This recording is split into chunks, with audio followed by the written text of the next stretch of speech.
जंगल के हृदय में बनी घास के मैदान में उछलता है, जो चंचल ऊर्जा की एक तस्वीर है। बनी एक पेड़ की छांव में रुककर दिन के रोमांचों पर विचार करता है। बन्नी नदी के किनारे पहुंचती है।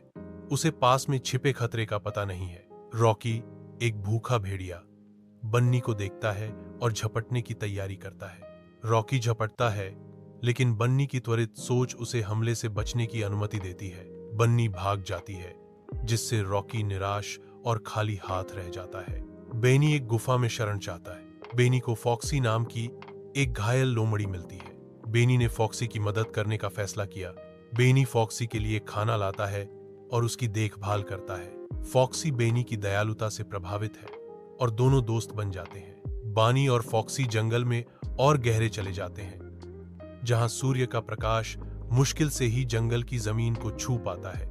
एक शेर, लियो, हमला करने के लिए तैयार दिखाई देता है। बानी और फॉक्सी एकजुट होते हैं। उनकी चतुराई ही उनका एकमात्र हथियार है।